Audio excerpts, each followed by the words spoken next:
Despite being relatively new to the WWE scene, Kevin Owens has made waves since he made his debut. He has done great work in NXT and has gone on to have further success on the main roster. He plays a great heel and has an entertaining variety of moves, some of which are uncommon for a man of his size. Though a newcomer to WWE, Owens actually has quite an extensive background in wrestling, so let's get into it with wrestling origins, Kevin Owens. Kevin Owens, whose real name is Kevin Steen, was born and raised in Quebec, Canada in 1984. He's of French-Canadian heritage and his first language is French, though today he speaks English without any issues. Steen was an active kid who played multiple sports such as hockey, soccer, and baseball. He didn't really enjoy hockey, but played because his parents and brother wanted him to.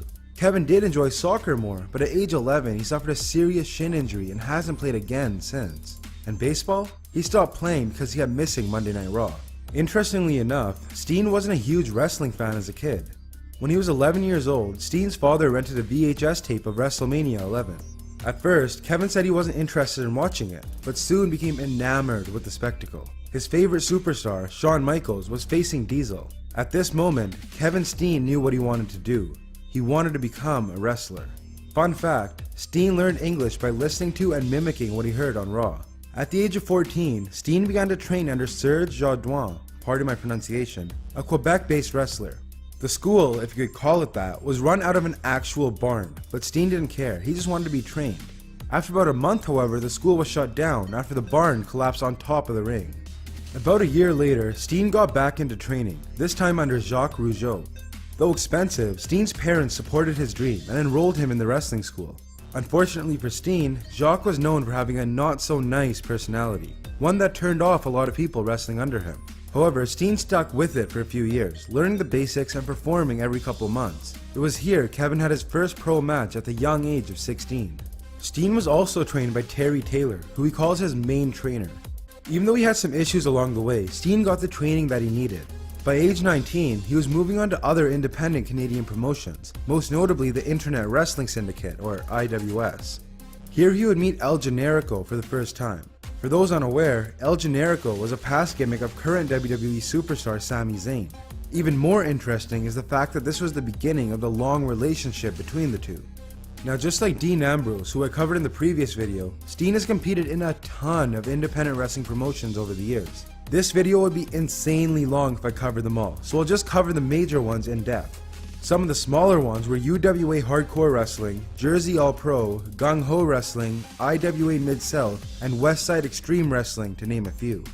Anyways, in September of 2004, Kevin Steen made his debut in Combat Zone Wrestling, or CZW. In his debut, he would be in a fatal 4-way match that included El Generico. He would lose, but would continue to make appearances in CZW, and eventually teamed up with El Generico to take on rivals Super Dragon and Excalibur. In May of 2005, Steen took part in CZW's Best of the Best tournament, which he lost in the finals to Mike Quackenbush. However, just a few months later in August, Steen would defeat Frankie the Mobster to win the CZW Ironman Championship, his first piece of gold in the promotion. Steen would defend the title on multiple occasions, defeating the likes of Nate Webb, El Generico, Chris Sabin, and Super Dragon.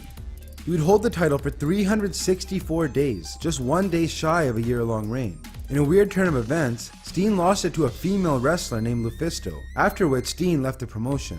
Steen would make one more appearance in CZW in 2008 where he battled with Bordell Walker.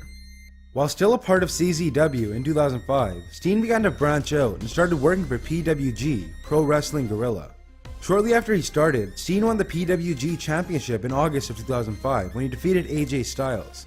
He would continue to hold the title for almost 4 months before losing it to Joey Ryan after interference by Super Dragon. He would proceed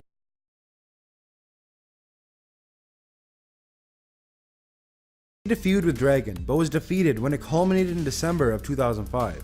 In 2006, Steen would begin teaming with El Generico once again, and after a lengthy pursuit, the two finally won the PWG World Tag Team Championships in July of 2007. However, they would only hold the belts for 3 months, until they lost them to Davey Richards and Super Dragon in October.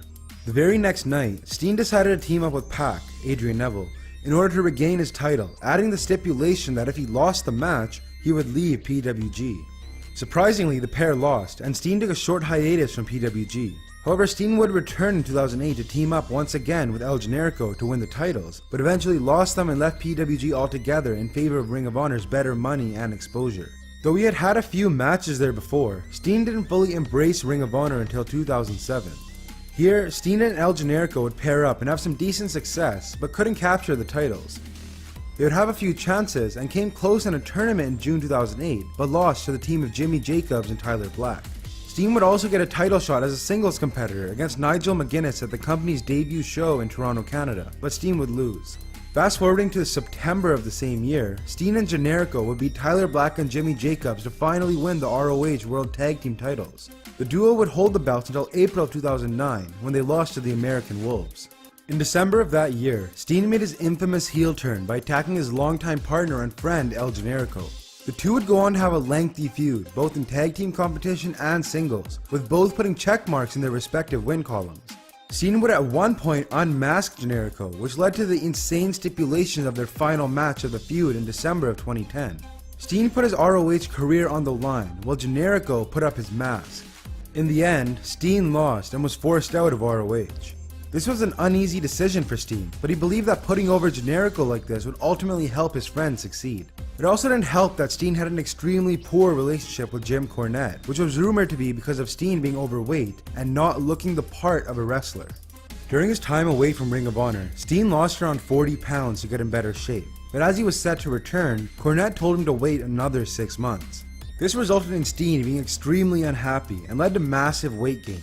However, when he signed a new contract in early 2011, Steen made his return to Ring of Honor in June. After feuding with the likes of Jimmy Jacobs, El Generico, Steve Corino, and Jim Cornette, Kevin Steen was finally granted a title shot in May of 2012. Coming off an impressive win streak, Steen defeated Davey Richards to win his first ROH World Championship, making him the first Canadian to do so. Steen would defend his title numerous times, even defeating El Generico after he made his return, and would finally lose it in April of 2013 to Jay Briscoe. Steen would spend a little while longer in ROH, but wouldn't get his hands on any more gold. He would end up wrestling his last match for Ring of Honor in July of 2014. While Steen was away from Ring of Honor in 2010, he made a few return appearances to PWG.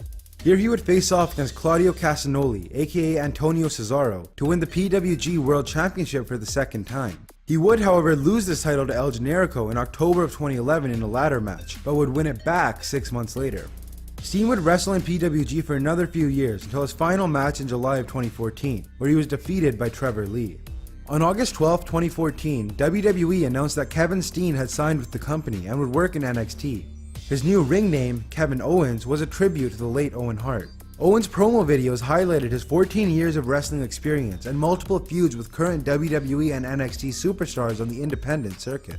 In NXT, Owens would skyrocket to the top, winning the NXT Championship from Sami Zayn just 2 months after his debut. He would retain this title with a win over Finn Balor, but would eventually lose it to him after a 143-day reign.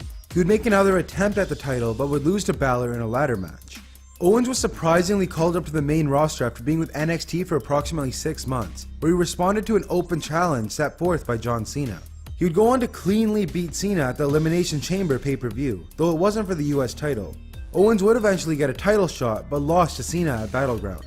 Other notable moments for Owens on the main roster include his Intercontinental Championship win over Ryback. He would hold the title until losing it to Dean Ambrose at TLC. Owens would win back the title from Ambrose, only to lose it to Zack Ryder at WrestleMania 32. Most recently, Owens failed to regain the title in a fatal 4-way match at Extreme Rules, but did manage to qualify for the 2016 Money in the Bank ladder match by defeating AJ Styles. And there we have it, the Kevin Owens edition of Wrestling Origins. I know